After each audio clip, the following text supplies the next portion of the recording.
Hello दोस्तों, आज मैं आपको जो कहानी सुनाने जा रही हूँ, ये कहानी है 3 जादुई सुनहरे लहंगे की। तो चलिए दोस्तों, देखते हैं आज की ये कहानी। किशनपुर नाम के एक राज्य में राशि नाम की एक लड़की रहती थी। एक दिन वीर नाम के एक लड़के से उसकी शादी हो जाती है और राशि खुशी खुशी अपने ससुराल चली जाती है। लेकिन वीर एक पागल लड़का था। उसकी माँ ने धोखे से राशि की शादी उससे करवा दी थी। हे भगवान, ये लड़का तो पागल है। मेरे साथ बहुत बड़ा धोखा हुआ है। उसकी सास चमेली जोर जोर से हंसने लग जाती है। हाँ तो मैं क्या तुझे बेवकूफ नजर आ रही थी जो तेरे जैसी भिखारन को अपनी बहू बना लूं? चुपचाप इस घर में नौकरों की तरह रहे और मेरे बेटे की सिर्फ सेवा कर, बस। नहीं तो तेरे लिए बिल्कुल अच्छा नहीं होगा। इतना कहकर चमेली वहाँ से चली जाती है। तभी वहाँ वीर राशि को देखकर नाचने लग जाता है।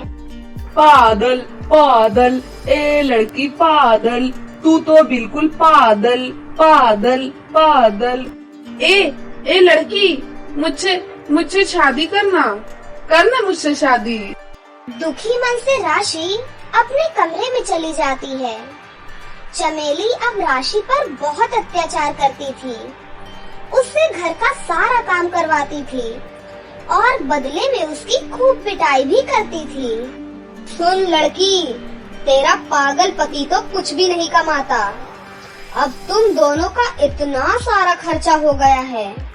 मेरे पास कोई पैसों का पेड़ नहीं लगा हुआ है जो तोड़ तोड़ कर तुम्हें देती रहूंगी। चुपचाप कल से महल में काम करने जाएगी तू। मैंने तेरे लिए काम की बात कर ली है वहाँ। ठीक है माँ जी, जैसा आप कहेंगी मैं बिल्कुल वैसा ही करूँगी। हाँ, ये हुई ना बात। कल जल्दी से उठना है, पहले घर का सारा काम करना है और उसके बाद महल जाना है। अगले दिन से राशि सुबह सुबह जल्दी उठती है और घर का सारा काम करने के बाद महल में काम करने के लिए चली जाती है। महल में प्रियंका नाम की एक रानी रहती थी। प्रियंका बहुत ही दुष्ट और अत्याचारी औरत थी। अच्छा, तो तुम नई दासी हो मेरी। चलो जल्दी से उठो। सबसे पहले मेरे बालों की मालिश करो और उसके बाद मेरे हाथ पैर अच्छे से दबाना है। मुझे बहुत थकान हो रही है। रानी राशि से बहुत काम करवाती है और बदले में उसकी पिटाई करती है। इसी तरह काफी दिन बीत जाते हैं। अब दिन रात काम करने की वजह से राशि की तबीयत खराब हो जाती है। माँ जी, मेरी तबीयत बहुत ज्यादा खराब हो रही है, मुझे दवाई दिलवा दीजिए। अरे तेरे तो रोज के बहाने हैं। हट्टी कट्टी तो दिख रही है, मुझे तो नहीं दिख रही कहीं से खराब। चुपचाप जा और अंदर जाकर कपड़े धो। यहाँ खड़ी होकर नौटंकी मत कर। राशि बाथरूम में जाकर कपड़े धोने लगती है। कपड़े धोते धोते राशि को चक्कर आ जाते हैं और वो बाथरूम में ही बेहोश हो जाती है। थोड़ी देर बाद वहाँ पर चमेली राशि को ढूंढते हुए आती है। ये देखो, महारानी यहाँ सो रही है। इसे तो बस सोने के बहाने चाहिए। चमेली राशि के चेहरे पर पानी डालती है। अरे खड़ी हो जल्दी, सो कैसे रही है तू? माँ जी, मुझे चक्कर आ गया था माँ जी। हाँ ठीक है, ज्यादा ड्रामे मत किया कर। जल्दी जा, महारानी ने तुझे अभी के अभी बुलाया है। राशि जाने से पहले सीधा डॉक्टर के पास जाती है। बेटा, तुम्हारे अंदर बहुत कमजोरी है। ये लो बेटा, ये दवाई लो और कुछ दिन आराम करो। काम करने की कोई जरूरत नहीं है, नहीं तो तुम्हारी हालत और भी ज्यादा खराब हो सकती है। दवाई लेकर राशि सीधा महल में जाती है। तूने इतना टाइम क्यों लगा दिया? तुझे दिख नहीं रहा कि मैं कब से तेरा इंतजार कर रही हूँ? चल जल्दी कर और मेरे पैर दबा। रानी जी, कुछ दिनों से मेरी तबीयत बहुत ज्यादा खराब है। मैं आज हॉस्पिटल गई थी रानी जी। डॉक्टर ने मुझे कुछ दिनों के लिए आराम करने के लिए कहा है। आप मुझे कुछ दिनों की छुट्टी दे दीजिए रानी जी।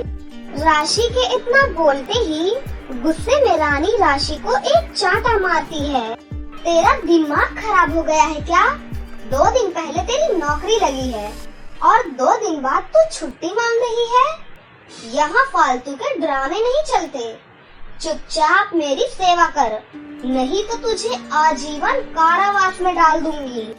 रोते रोते राशि रानी के पैर दबाने लगती है और पैर दबाते दबाते बेहोश हो जाती है। हे भगवान, लगता है ये मर गई। अगर किसी को पता चल गया तो सब मुझे बहुत बुरा भला कहेंगे। नहीं नहीं, मैं इसे उठवा कर कहीं कचरे में फेंकवा देती हूँ। थोड़ी देर बाद रानी अपने सैनिकों को बुलाती है। सैनिक राशि को एक बोरी में डाल देते हैं। उसके बाद सैनिक कहीं दूर जाकर राशि को कचरे के ढेर में फेंक देते हैं। वहीं आसमान से कुछ परियां गुजर रही थी कि तभी एक परी उन सैनिकों को उस बोरी को कचरे में फेंकते हुए देख लेती है। अरे वो देखो, चलो जल्दी से उसके पास चलते हैं। उसके बाद सभी परियां बोरी खोलने की कोशिश करती हैं। हे भगवान, इसमें तो एक लड़की है। लगता है ये बेहोश है। सभी परियां अपनी शक्तियों से राशि को बिल्कुल ठीक कर देती हैं। सुनो, कौन हो तुम और यहाँ क्या कर रही हो? और उन लोगों ने तुम्हें कचरे में क्यों फेंका? राशि परियों को वो सारी बातें बताती है। तुम्हारी सास और तुम्हारी रानी बहुत ही दुष्ट औरत हैं। उन्होंने तुम जैसी मासूम के साथ बहुत बुरा व्यवहार किया है। कोई बात नहीं, तुम बिल्कुल चिंता मत करो। अब हम तुम्हारी मदद करेंगे।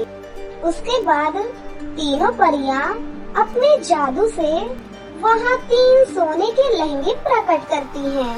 ये लो राशि, इस लहंगे को तुम पहन लो। ये तुम्हारी सारी इच्छाएं पूरी करेगा और तुम्हें हर प्रकार के दुख से बचाएगा। ये लो राशि, इस लहंगे को तुम उस रानी को देना। और ये लो राशि, इस लहंगे को तुम अपनी सास को देना। उसके बाद देखना क्या होता है। राशि पहली परी का दिया हुआ लहंगा पहन लेती है। उस लहंगे को पहनते ही वो पूरी तरह से स्वस्थ हो जाती है।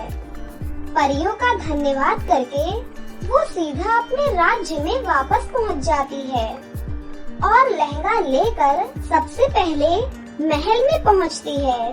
रानी जी, ये सोने का लहंगा है। मैंने अपने हाथों से खास आपके लिए बनाया है। अरे वाह, ये तो बहुत ही खूबसूरत है। रानी उस लहंगे को फटाफट से पहन लेती है। उसके बाद राशि दूसरा लहंगा लेकर अपनी सास के पास जाती है। माँ जी, ये लहंगा ले लीजिए। ये खास रानी जी ने आपके लिए भिजवाया है। क्या रानी ने मेरे लिए लहंगा भिजवाया है? अरे वाह, इतना खूबसूरत है। चमेली फटाफट से उस लहंगे को पहन लेती है। लहंगे के पहनते ही चमेली और रानी अचानक से गायब हो जाती हैं और दोनों परी लोग पहुंच जाती हैं। तुम दोनों ने एक मासूम के ऊपर बहुत अत्याचार किए हैं, इसीलिए अब तुम दोनों परी लोग की जेल में कैद रहोगी। नहीं नहीं, हमें माफ कर दो, हमसे बहुत बड़ी गलती हो गई। ठीक है, तुम दोनों को मैं 2 साल के लिए परीलोक में नौकरानी का काम देती हूँ। यदि मुझे तुम्हारे व्यवहार में कुछ सुधार नजर आए तो मैं तुम्हारी सजा 2 साल बाद ही माफ कर दूंगी और तुम्हें पृथ्वी लोक पर वापस भेज दूंगी। हे जादुई लहंगे, मेरे पति को स्वस्थ कर दीजिए। राशि के इतना बोलते ही उसका पति पूरी तरह से स्वस्थ हो जाता है। अब राशि खुशी खुशी अपने पति के साथ रहने लगी थी। वहीं दूसरी तरफ रानी और चमेली के व्यवहार में पूरी तरह से सुधार आ जाता है और उनकी 2 साल की सजा अब पूरी हो जाती है। फिर रानी परी उन दोनों को वापस पृथ्वी लोक पर भेज देती हैं। दोनों सीधा राशि के पास जाती हैं और राशि से माफी मांगती हैं। भोली भाली राशि उन दोनों को माफ कर देती है और उसके बाद से खुशी खुशी अपने पति और अपनी सास के साथ रहने लगती है। हेलो दोस्तों, आज मैं आपको जो कहानी सुनाने जा रही हूँ, ये कहानी है गरीब लकड़हारे की किस्मत की। तो चलिए दोस्तों, देखते हैं आज की ये कहानी। एक गांव में रमेश नाम का एक गरीब लकड़हारा रहता था। जंगल से लकड़ियां काटकर उन्हें बाजार में बेचकर अपना गुजारा करता था। एक दिन रमेश की पत्नी रमेश से कहती है, महंगाई तो बहुत ही ज्यादा हो रही है। सभी सामानों के रेट तो आसमान छू रहे हैं। क्या हुआ? क्यों इतना भड़क रही हो? अब आपको भी लकड़ियों के दाम बढ़ा देने चाहिए जी। बाजार में सभी चीजों के दाम बहुत ज्यादा हो गए हैं। नहीं नहीं, मैं ऐसा नहीं कर सकता। क्यों नहीं कर सकते? आजकल सब लोग गैस सिलेंडर का यूज कर रहे हैं। अगर मैं दाम बढ़ा दूंगा तो फिर लोग लकड़ियाँ क्यों खरीदेंगे? कुछ दिनों बाद रमेश लकड़ी काटने जंगल में जाता है। बारिश होने की वजह से सारी लकड़ियाँ गीली थी। ये देखकर रमेश परेशान हो जाता है। अब क्या करूं? यहाँ तो सारी लकड़ियाँ गीली हैं। अब क्या बेचूंगा?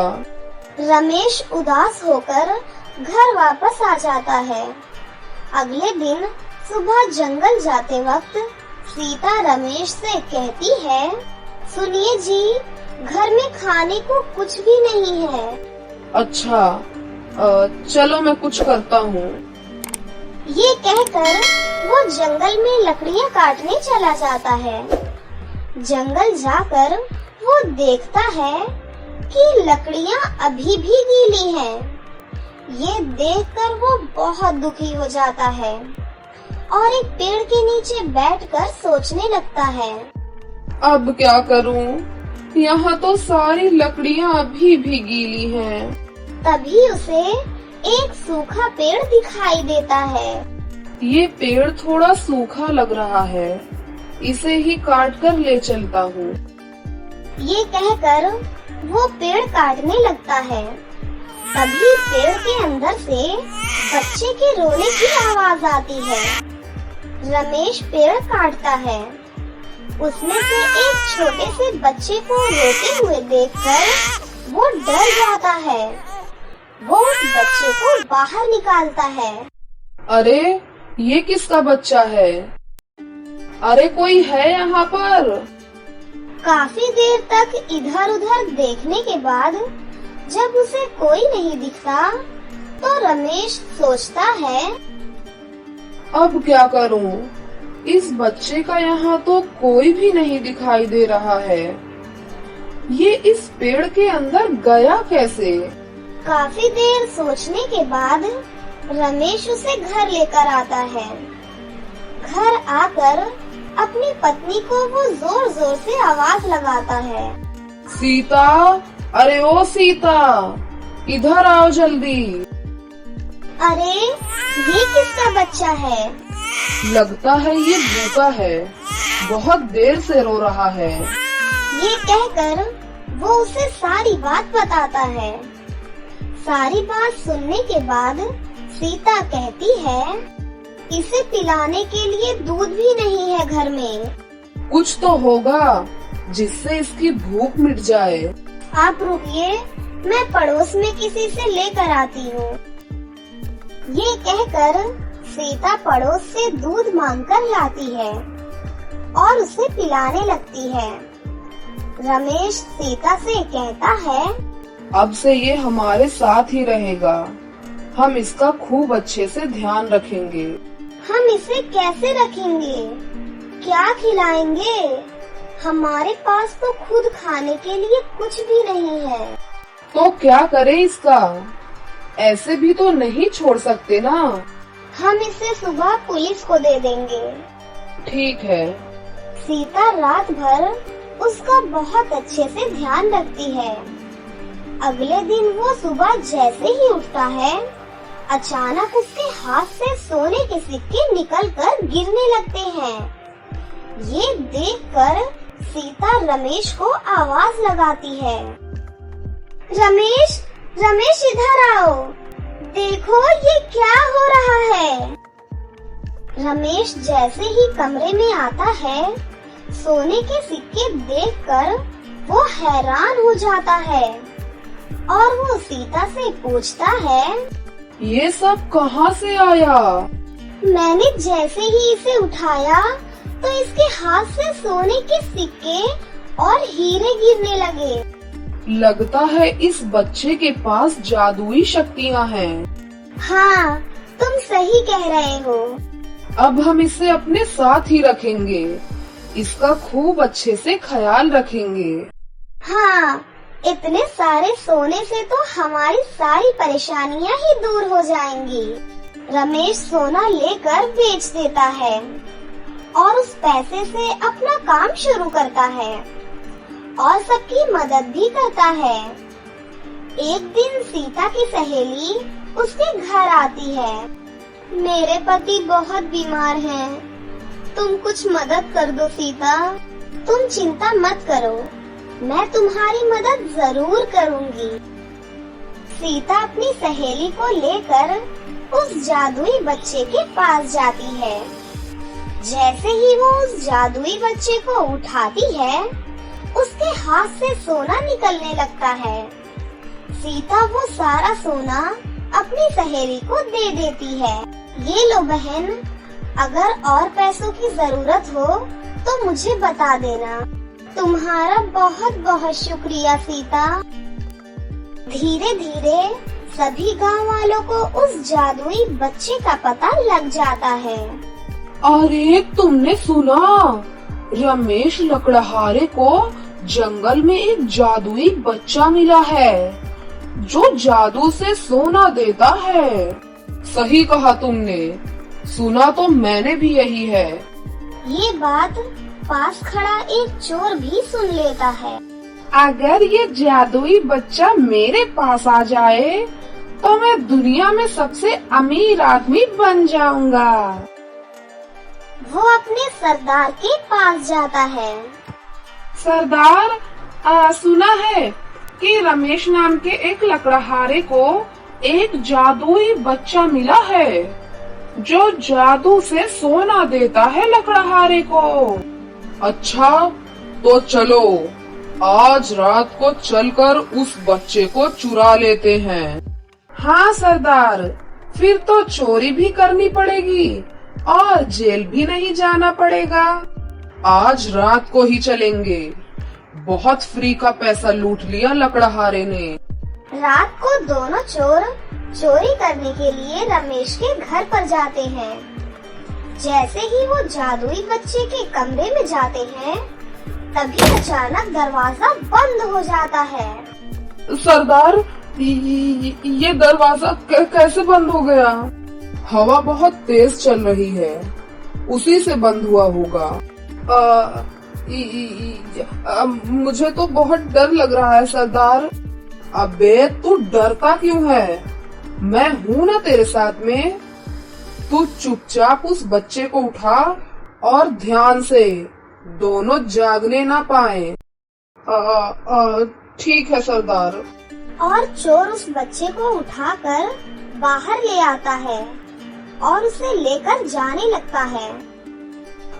सरदार, ये बच्चा तो बहुत भारी है, ऐसा लग रहा है भारी होता जा रहा है। चल बे, क्या बकवास करता है और दारू में टून रहा कर। एक बच्चे का वजन नहीं उठाया जाता तुझसे। कुछ भी कहो सरदार, अब बस की बात नहीं है। मैं तो बच्चे को यहीं बैठा रहा हूँ। अरे ला, मुझे दे बच्चे को। सरदार बच्चे को लेकर कुछ ही दूर चलता है, लेकिन वो बहुत ही थक जाता है। बोल तो तू ठीक रहा था, पता नहीं क्या खाता है जो इतना वजन है इसका। ओहो। तभी बच्चा जोर जोर से रोने लगता है और उसकी आवाज सुनकर सब बाहर निकल आते हैं और रमेश और सीता भी बाहर आ जाते हैं। जब उन्हें पता चलता है कि चोर उनके बच्चे को चुराने आए थे, गांव वाले मिलकर उन दोनों की खूब पिटाई करते हैं। हमें इन्हें पुलिस को दे देना चाहिए, वही इन्हें अच्छा सबक सिखाएंगे। हाँ, तुम सही कहती हो, मैं अभी पुलिस को बुलाता हूँ। ये कहकर रमेश पुलिस को फोन करता है। पुलिस दोनों को पकड़कर ले जाती है और रमेश और सीता उस बच्चे के साथ हंसी खुशी अपनी जिंदगी जीने लगते हैं। तो दोस्तों, कैसी लगी आपको हमारी ये कहानी? अगर आपको हमारी कहानी अच्छी लगी हो तो इसे जरूर लाइक करें, साथ ही हमारे चैनल को सब्सक्राइब भी कर लें और बेल आइकन को दबाना ना भूलें। मिलते हैं अगली वीडियो में। धन्यवाद।